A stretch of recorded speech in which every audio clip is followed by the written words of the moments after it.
देश में रोज 86 महिलाओं का रेप होता है। कितनी महिलाओं का? महिलाएं या बच्चियां, बहन या बेटियां या माएं, और गारंटी देता हूं 86 में से 82 SC ST OBC और माइनॉरिटी समाज की है। फिर भी लोग हंसी आती है। मैं इनकी गलती नहीं मानता, मेरी गलती।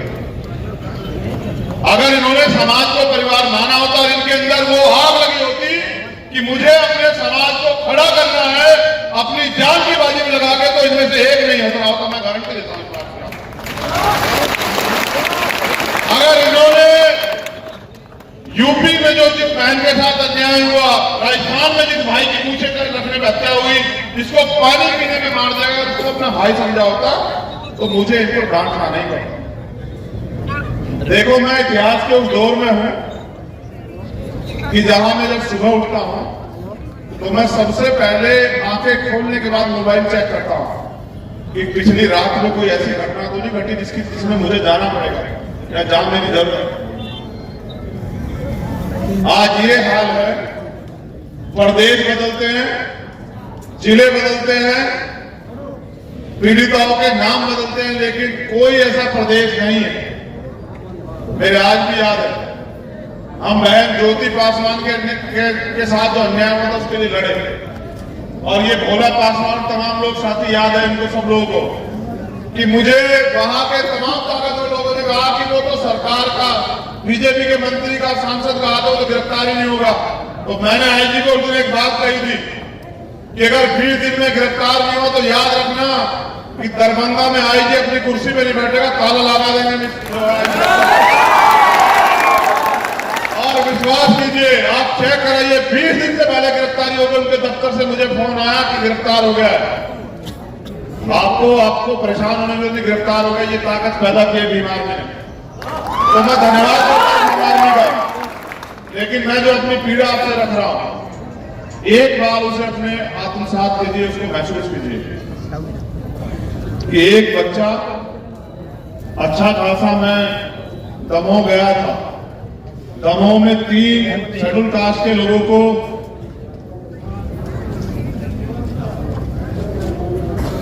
की हत्या कर दी गई।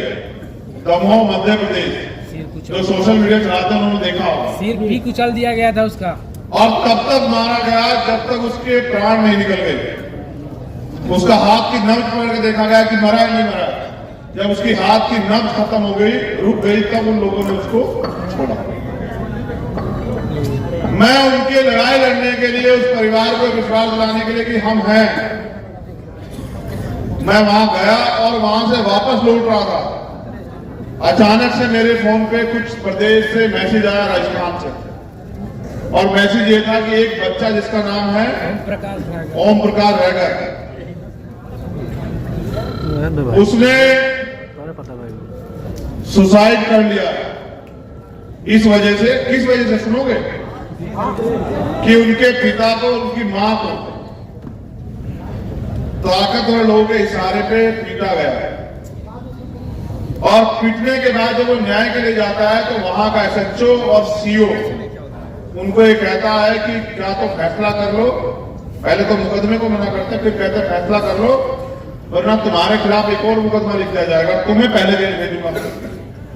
24 तारीख की घटना, 25 तारीख को मुकदमा लिखा जाता है 3:18 पे, और वहीं 5:29 पे उस परिवार के खिलाफ, 4 लोगों के खिलाफ, पीड़ितों के खिलाफ मुकदमा लिखा जाता है चोरी में, और वो सारी जगह चक्कर काट लेते हैं। फिर अंदर वो बच्चा सुसाइड करता है। वो बच्चा, उससे छोटे वाला, सबसे छोटी बहन, वो महाराष्ट्र के मुंबई में रह के जॉब करते हैं नर्सिंग की, 25,000-26,000 रुपए महीने कमा के वो अपना मकान बना रहा था। वो आया था अक्टूबर के महीने में, अपने घर के काम को आगे बढ़ाने के, दरवाजा नहीं लगा अभी उनके घर पे। जब उसने अन्याय देखा, क्योंकि मैंने पहले भी कहा, वहां भी यहां भी कह रहा हूं कि हमारे पिता हमारे लिए हीरो हैं। हर बेटे के लिए उनका पिता हीरो, चाहे उसके बदन के कपड़े हो ना हो अच्छे, उसके पैर में अच्छा जूता हो ना हो, लेकिन हर एक बेटे के लिए उसका पिता जो है उसका रोल मॉडल है। लेकिन अगर कोई बेटा अपने पिता को पीटते हुए देखे, उसको न्याय न दिला पाए, क्या बीती होगी उस बेटे में, देखो। वो पढ़ा लिखा था, वो उसने कहा, अपने सुसाइड नोट में लिखा कि पिताजी आपने मुझे पाल पोस के इतना बड़ा किया और मैं आपका सम्मान नहीं बचा पा रहा हूं, मैं आपका आत्मसम्मान नहीं बचा पाया, मैं आपसे आंखें मिलाने में भी जो है अपमानित महसूस कर रहा हूं, मुझे शर्मिंदगी हो रही है, इसलिए क्योंकि न्याय नहीं मिल रहा है, इसलिए मैं सुसाइड कर रहा हूं। और वो एक लाइन लिखता है उसमें जो बहुत कठोर थी, मैंने भी आज तक के इतिहास में नहीं देखा, मैंने भी इतनी घटना, इतने अन्याय सब कुछ पढ़ा देखा। उसने लिखा कि मैं चाहता हूं कि भीम आर्मी के संस्थापक आए और वो मेरी लाश को अंतिम संस्कार करें, मेरे शव को।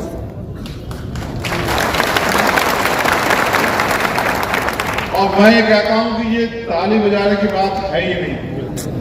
अगर आप इतना भी नहीं समझ पाए हैं तो फिर आप क्या लड़ाई लड़ेंगे, ये बड़े सोचने की बात है। मैंने वो सुसाइड नोट जब मुझे भेजा गया तो उसमें लिखा गया कि मेरी अंतिम इच्छा ये है, सुसाइड नोट में लिखा था कि भीम आर्मी के प्रमुख चंद्रशेखर आजाद आए और मेरा अंतिम संस्कार करेंगे अपने हाथों से। फिर दूसरी बात जो अंतिम में लिखी हुई है, उसने लिखा कि मेरे परिवार की रक्षा करना, भाई चंद्रशेखर आजाद मेरे परिवार की रक्षा करना। मैं सहारनपुर में जन्मा, सहारनपुर उत्तराखंड के बॉर्डर पे मेरा गांव है, एक छोटा नशरपुर। मैं उस गांव में नहीं गया, उस जिले में नहीं गया, उससे मेरा कोई मतलब नहीं, कभी वो मुझसे मिला नहीं। लेकिन जब मैंने सुसाइड नोट पढ़ा तो मेरे पास दो रास्ते थे। 2 तारीख को हमारी मीटिंग थी, 3 तारीख को जौनपुर में हमारी एक संगठन की मीटिंग थी और हमारे एक कार्यकर्ता जो जिला अध्यक्ष हैं, ये आप लोगों के लिए हम भी संदेश याद रखना, जो हमारे जिला अध्यक्ष हैं, उन्होंने 4 महीने पहले मुझसे पूछा कि मैं अपनी सिस्टर की शादी करना चाहता हूं, अध्यक्ष जी डेट दे दो, मैं चाहता हूं कि आप मेरे यहां आए। मैंने 4 महीने पहले उनको 3 और 4 नवंबर की डेट दी कि भाई 3 और 4 नवंबर को मैं फ्री हूं, आप लिख लो, मैं आ जाऊंगा, कोई बात नहीं, मैं उधर आता भी कम हूं तो आ जाऊंगा। तो 3 तारीख को वो भी लोग मुझे फोन कर रहे थे कि भाई आ जाओ, किस तरह से हमने 8-10 हजार लोगों का प्रोग्राम किया है, तमाम तरह की व्यवस्थाएं की हैं, टिकट कराए, सब कुछ। मैं चाहता हूं कि हमारे राष्ट्रीय अध्यक्ष आए। लेकिन दूसरी तरफ मेरे पास ये वो था कि उस बच्चे ने जो उम्मीद और विश्वास, ना मैं उसके आसपास के गांव में रहता हूं, ना जिले में रहता हूं, ना कहीं रहता हूं, जो विश्वास उसका भीम आर्मी के प्रति था, मेरे प्रति था, वो कमजोर नहीं पड़ना चाहिए।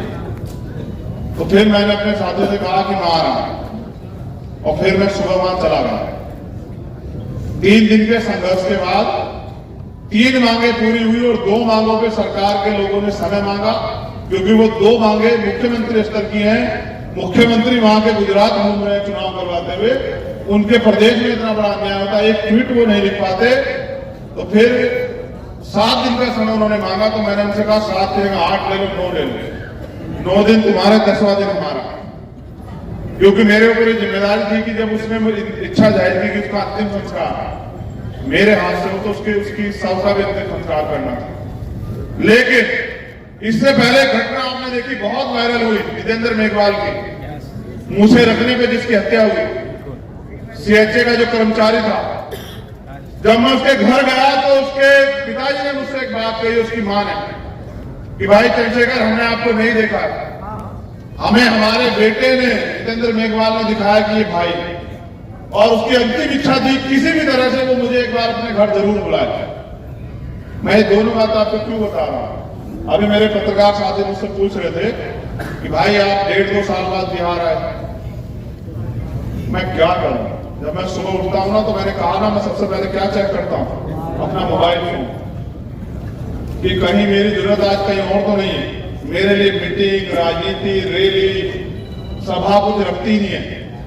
खाना पीना ये सब चीजें बाद में, पहले वो विश्वास जो पिछले 6-7 साल के संघर्ष में, चाहे वो बिहार की टीम हो, चाहे वो राजस्थान की टीम हो, चाहे मध्य प्रदेश की टीम हो, चाहे उड़ीसा छत्तीसगढ़ की टीम हो, चाहे उत्तराखंड, पंजाब, हरियाणा की टीम हो, हिमाचल की टीम हो, दिल्ली की टीम हो, उत्तर प्रदेश की टीम हो, जो ताकत, और जो महाराष्ट्र की टीम हो, जो संघर्ष करके ताकत और विश्वास आपने पैदा हुआ, वो कमजोर नहीं पड़ना चाहिए। आज मैं बिहार में हूं। क्या आपको लगता है इन समस्याओं का कोई हल है? ये जो तमाम तरह की रोज समस्या होती है, इनका हल है हत्या होती है, बलात्कार होते हैं, छोटे छोटे बच्चों को फांसी लगा दी जाती है, जमीन पे खेती करने पे, हॉस्टल में पढ़ने पे तमाम तरह से जो है अन्य अत्याचार होता है। तो जब मैं इसको पूर्ण रूप से समझता हूं तो मुझे एहसास होता है कि ये रोका जा सकता है। हर घटना पे मैं नहीं जा सकता, लेकिन ये पूर्ण रूप से रोका जा सकता है। कैसे? उसका एकमात्र साधन जो है वो है सत्ता। क्योंकि रहबर साहब काशीराम ये कहते हैं कि जो शासक समाज होता है उनकी बहन बेटियों पे अन्याय अत्याचार नहीं। मूछे रखने पे, घोड़ी पे चढ़ने का उनको अपमानित नहीं किया था, ना उनकी हत्या होती, ना ही उनका हाथ किसी के आगे ऐसे फैला होता है। जो शासक समाज होता है, जिनका राज होता है, जिनके परिवार के लोगों की शासन सत्ता होती है, उनका हाथ हमेशा ऐसे होता है, ऐसे देने की तरफ। आज हम अभी तक क्या लड़ रहे हैं देश में लड़ाई? रोटी कपड़ा मकान। अभी हम रोटी कपड़ा मकान की लड़ाई से बाहर नहीं आए हैं। अभी अच्छी पढ़ाई, अच्छा इलाज, सबको रोजगार, महिलाओं का सशक्तिकरण, महिलाओं की सुरक्षा, ये सारे मुद्दे हमसे दूर है। और मैंने पहले